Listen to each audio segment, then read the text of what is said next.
L'aérodynamique, c'est pour les gens qui sont incapables de fabriquer des moteurs. Cette phrase, vous l'avez peut-être déjà entendue, elle a été prononcée en 1960 et elle nous vient du plus célèbre de tous les constructeurs de voitures au monde, Enzo Ferrari. Une des figures les plus emblématiques et les plus fascinantes de l'histoire automobile, qui était à la fois un créateur de génie, mais aussi et surtout un homme au caractère bien trempé, connu pour sa passion et pour sa vision sans aucun compromis. Alors c'est clair qu'aujourd'hui sa punchline elle a plutôt mal vieilli quand on voit l'importance que l'aéro a pris ces dernières années, que ce soit dans l'industrie automobile en général et dans le monde de la course en particulier, pour Ferrari en Formule 1 ou même sur toutes les voitures de série que la marque vend aujourd'hui. Mais l'aérodynamique, c'est pas vraiment le sujet de cette vidéo, et l'intérêt de cette phrase, c'est qu'elle permet surtout d'illustrer l'importance du moteur dans la démarche d'Enzo Ferrari et dans sa quête pour créer la voiture parfaite. Toute sa vie, il a cherché à fabriquer le moteur idéal. Pas un moteur raisonnable, pas un moteur efficient, mais un moteur puissant, celui qui lui permettrait de remporter toutes les courses. Une existence totalement dédiée à sa passion pour la mécanique, si bien qu'il ne prenait jamais de congé, il refusait de partir en voyage, et il avouait lui-même que les meilleurs moments dans sa vie, c'était les moments passés seul à l'atelier,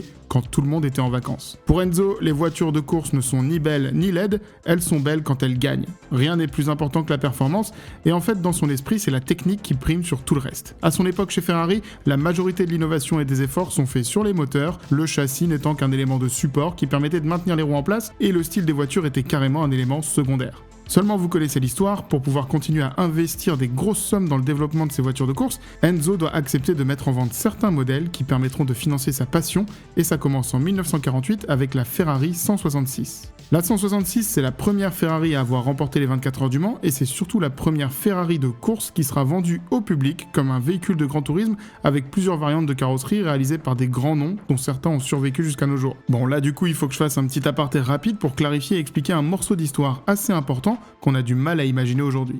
Au début de l'automobile et à peu près jusqu'à la Seconde Guerre mondiale, être un constructeur de voitures, ça voulait surtout dire que vous produisiez principalement des châssis et des moteurs sans vraiment vous occuper du style. Envelopper tout ça dans de la carrosserie à l'époque, c'était considéré comme un art à part entière et le dessin des voitures était décidé par des carrossiers indépendants qui avaient un rôle crucial dans l'industrie en personnalisant les véhicules selon les désirs de leurs clients et surtout selon les possibilités techniques offertes par le châssis, un peu comme des couturiers qui habillent un mannequin en fonction de sa morphologie. Certains de ces couturiers automobiles ont habillé des châssis comme s'ils réalisaient des véritables œuvres d'art et leur nom vous dira peut-être quelque chose comme Alemanno, Vignale, Saucik, Touring, Figonier-Falaschi, Chaperon, Labourdette, Ghia, Berton, Abarth et la liste pourrait être en fait assez longue. Aujourd'hui ça n'existe plus du tout et même ceux qu'on appelle les préparateurs et qui sont censés produire des voitures uniques comme Mansory, Brabus ou Liberty Walk sont loin de faire des modèles aussi exclusifs que leurs prédécesseurs. C'est simple, à l'époque toutes ces voitures très haut de gamme étaient vraiment uniques, il n'y en avait pas de pareil. Et c'est là qu'on revient à notre cher Enzo Ferrari qui commence en 1948 à commercialiser sa Ferrari 166 avec 6 déclinaisons de carrosserie. Parmi ces 6 déclinaisons, il y en a une qui lui tape dans l'œil, celle de l'homme dont on va parler dans cette vidéo, Giovanni Battista Farina, dit Pininfarina,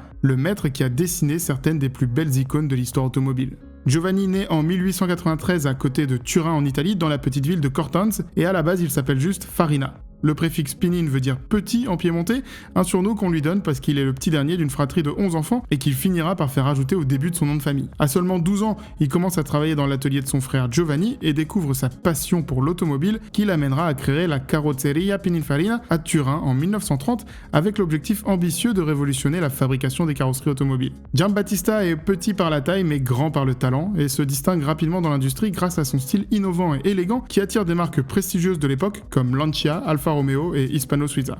L'idée de Pininfarina, c'était de dépasser le simple modèle artisanal de création sur mesure pour créer une industrie indépendante de la carrosserie automobile et être capable de produire des voitures exactement comme lui les imagine en petite série, tout en conservant une qualité exceptionnelle. Un des moments les plus marquants de sa carrière, et le point de départ de l'histoire qu'on va explorer aujourd'hui, c'est le début de sa collaboration avec le grand Enzo Ferrari qui commence au début des années 50. Après la sortie de la fameuse 166 que vous connaissez maintenant, Enzo veut travailler avec Pininfarina pour établir le style de ses voitures. Mais les deux créateurs ont failli ne jamais se rencontrer à cause de leur ego surdimensionné. Ferrari ne quitte jamais Maranello, c'est une de ses règles de vie, donc il souhaite que Pininfarina se déplace pour venir le voir. Mais le designer refuse au nom du principe d'égalité. En gros, si je suis pas assez important pour que tu sortes de Maranello, tu n'es pas assez important pour que je vienne jusqu'à toi. Avant même de pouvoir travailler ensemble, les deux patrons entrent déjà dans une négociation. C'est grâce à son fils Sergio et à un de ses amis pilotes chez Maserati que Battista Pininfarina a pu finalement trouver un compromis avec Enzo Ferrari pour organiser une rencontre en terrain neutre dans un restaurant à Tortona entre Turin et Modène. Enzo se déplace avec son fidèle bras droit Girolamo Gardini et Battista vient avec son fils Sergio.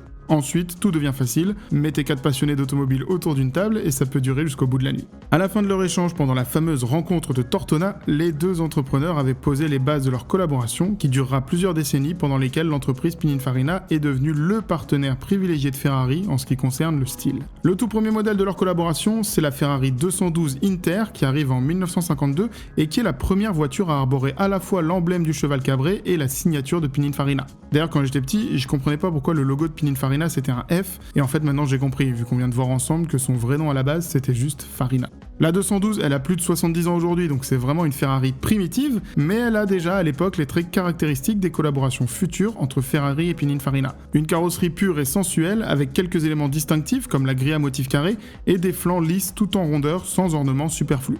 À partir de ce moment-là, l'histoire est en marche, Ferrari crée des voitures incroyablement performantes, et Pininfarina les rend irrésistibles. Sous la direction de Battista puis de son fils Sergio, l'entreprise a créé certains des modèles les plus emblématiques de la marque au cheval cabré, comme la 250 GT, la 275 GTB ou l'étrange Modulo, mais on en reparlera plus tard, puisque même si tout se passe très bien avec Ferrari, on peut pas se contenter de réduire le travail de Pininfarina à ça. Le carrossier de génie étend son réseau et sa liste de clients en Italie année après année, et dessine des masterclass comme l'Alfa Romeo Spider Duetto, la Lancia Flaminia, la Coupé Flavia, la Dino 246 ou la Fiat 124 Spider. Dès les années 1960, il commence même à coopérer avec des constructeurs automobiles étrangers et transforme sa structure plutôt artisanale en une véritable entreprise industrielle. L'événement marquant de cette transition, c'est la production pour Alfa Romeo de 27 000 Giulietta Spider dessinés et fabriqués directement chez Pininfarina. L'activité grandit tellement que Battista inaugure une nouvelle usine à Grugliasco et met en place des outils de pointe pour améliorer le développement technologique et aérodynamique des voitures. D'abord avec la création d'un centre dédié au calcul et au design, le CCD, et plus tard avec la construction d'une soufflerie grandeur nature, la première de toute l'Italie et l'une des rares existantes à l'époque dans le monde entier. Avec l'aide de ces nouvelles technologies, Pininfarina imagine les Lancia Monte Carlo, la Ferrari 365 Daytona, la 308 GTB ou la 400 entre autres, mais je peux pas vous citer tous les modèles un par un, ce serait juste trop long. En plus des voitures, il utilise sa soufflerie pour d'autres projets comme la Nardi Futura, la première caravane construite avec un avant incliné pour améliorer le coefficient de traînée. Entre-temps, il a aussi noué des relations avec d'autres constructeurs internationaux comme Honda, Jaguar ou General Motors, avec la Dodge Polara ou la Cadillac Eldorado. Et en 1986, Pininfarina est installé depuis des années dans le paysage automobile et l'entreprise entre en bourse après avoir travaillé sur un chef-d'œuvre, la mythique Ferrari Testarossa. À ce moment-là, tout va très bien pour notre carrossier italien. Depuis quelques années, l'atelier est dirigé par Sergio, le fils de Battista, qui a passé la main, et les contrats continuent d'arriver. Sergio Pininfarina est tout aussi doué que son père, et il est impliqué dans la naissance de la Bentley Arnage, de plusieurs Ferrari évidemment, comme la F40, mais aussi de la Maserati Gran Turismo et de beaucoup de modèles emblématiques chez Peugeot. Et Peugeot, c'est l'autre grand amour de Pininfarina avec Ferrari.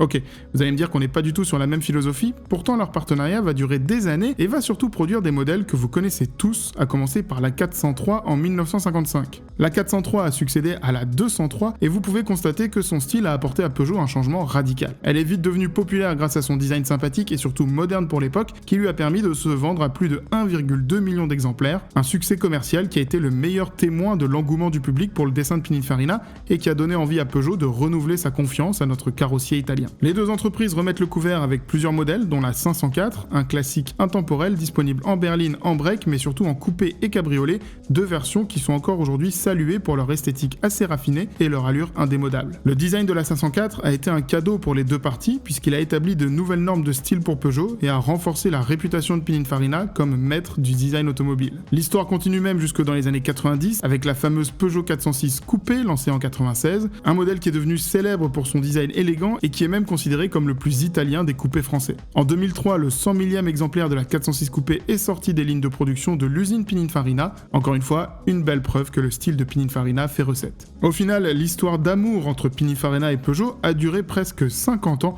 mais elle s'est terminée dans les années 2000, au moment où la marque de Sochaux a décidé de ne plus faire appel à aucune société extérieure pour travailler sur le design de ses voitures et de faire entièrement confiance à son département de design. Un choix assez évident au final, puisqu'avec la concurrence mondiale qui grandissait année après année, Peugeot dépensait trop d'argent pour payer ses designers en interne et pour les mettre en concurrence avec une agence extérieure qu'il fallait aussi payer. Donc ils ont décidé de trancher dans le vif, réduire les coûts autant que possible et donc se séparer de notre cher Pininfarina malgré l'excellent travail qu'ils avaient toujours réalisé, bon sauf sur la 1007 qui est plutôt particulière. Entre-temps, l'entreprise avait été reprise par Andrea Pininfarina, le fils de Sergio et petit-fils du fondateur Giambattista. Arrivé juste après l'entrée en bourse de l'entreprise à la fin des années 80 quand son père a pris sa retraite, il a vu s'échapper un des plus gros clients seulement quelques années après son entrée en fonction. Ça a porté un sacré coup à l'entreprise que son grand-père avait créée et malheureusement pour elle, les catastrophes vont continuer à s'enchaîner. Le 7 août 2008, au petit matin, Andrea roule à scooter dans la banlieue de Turin, pas loin de ses bureaux, quand un automobiliste lui refuse la priorité et vient percuter sa Vespa de plein fouet, le tuant sur le coup. C'est son frère Paolo qui va donc lui succéder à la direction de l'entreprise dans une période de crise économique mondiale et surtout dans une période où le marché historique de Pininfarina change. L'immense majorité des constructeurs automobiles ont compris l'intérêt du design depuis des années et ils ont choisi comme Peugeot de faire confiance à leur propre studio plutôt que de faire appel à des entreprises externes.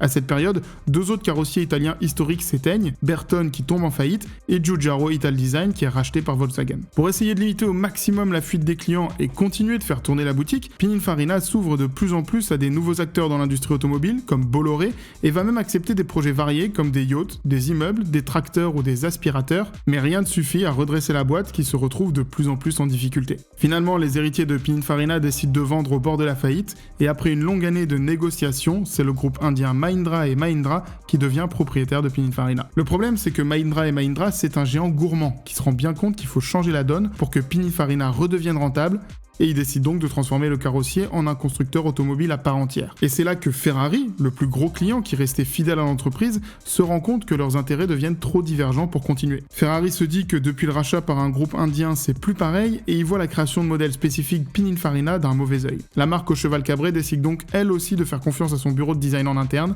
et de se séparer de son partenaire en mettant fin à une collaboration unique dans l'histoire de l'automobile qui a duré plus d'un demi-siècle et qui a produit certaines des plus belles sportives de l'histoire. Je pense en particulier à la Dino, la 288 GTO, la mythique Ferrari Enzo ou la F12. C'est à ce moment-là que Ferrari a perdu son âme. Et si je vous dis que Ferrari a perdu son âme, c'est parce que cette séparation avec le bureau de style est directement visible sur les voitures. La toute première Ferrari qui n'a pas été touchée ni de près ni de loin par Pininfarina, c'est la LaFerrari, un sacré morceau, et ensuite on a toute une série de modèles qui se sont enchaînés. La GTC 4 Lusso qui fait suite à la Ferrari FF, la 812 Superfast qui a succédé à la merveilleuse F12, ou la 488 qui a succédé à la 458 Italia.